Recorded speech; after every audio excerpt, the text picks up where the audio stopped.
오늘 할 이야기는 교도소 에어컨 설치에 대한 생각입니다. 교도소는 죄를 지은 사람들이 수용, 구금, 교화 등을 하는 목적으로 만들어진 곳이다. 교도소의 에어컨 설치는 몇 년 전부터 나오고 있었다. 어떤 사람이 교도소, 구치소의 복도에 에어컨 설치하는 예산이 내려왔다면 이야기했다. 그리고 그것을 반대하는 이유를 적었다.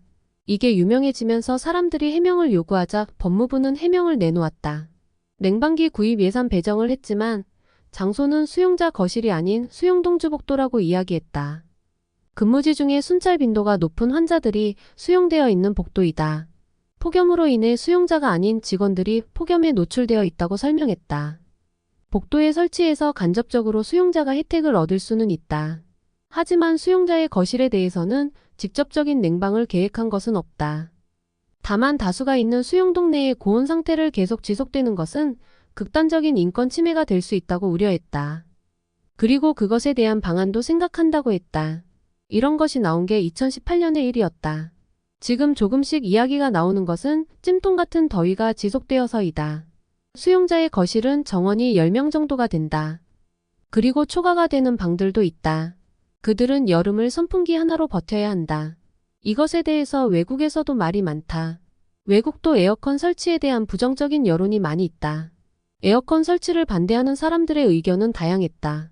차라리 그런 돈으로 기초생활수급자를 지원하라는 것이다. 감옥이 집보다 좋으면 감옥이냐고 물어보았다.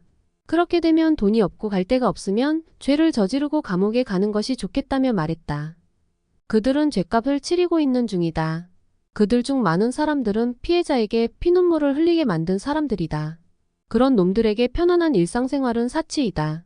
수감생활을 하는 동안 너무나도 힘들어야 다시는 교도소에 오지 않겠다는 생각을 만들어야 한다고 말했다.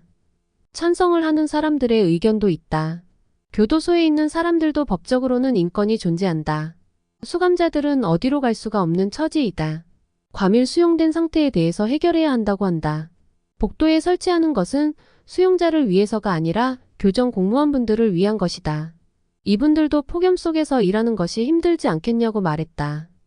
그러니 복도 쪽 에어컨을 설치하는 것을 찬성하는 사람들도 있다.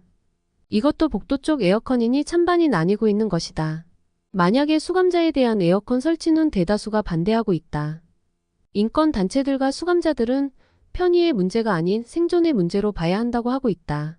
높아지는 여름의 온도는 스트레스 지수를 높여 교정의 효과를 떨어뜨리게 만든다. 그리고 교도 간의 안전과 편한 교정을 위해서라도 어느 정도의 방책을 해야 한다고 했다. 저는 에어컨 설치에 대해서 반대입니다. 일단은 국민들의 세금으로 그런 것을 하는 것은 반대입니다. 솔직히 하루에 영양적인 식단을 3끼 제공하는 것도 솔직히 마음에 들지 않습니다. 그들이 더위를 겪든 추위를 겪든 범죄를 저지르지 않았으면 겪지 않아도 되는 일입니다. 물론 자잘한 범죄자들 경우에는 반반입니다. 하지만 사기, 살인, 강액수, 방화, 인신매매 등에 대한 범죄자들은 오히려 시설이 더 연약해져야 한다고 생각합니다. 그리고 재범에서 들어온 범죄자도 마찬가지입니다. 그딴 놈들에게 무슨 인권이 필요한가요? 안 죽이고 재워주고 먹여주는 것만으로도 국가가 할 일은 다 했다고 생각합니다. 이상 자유로운 이야기였습니다.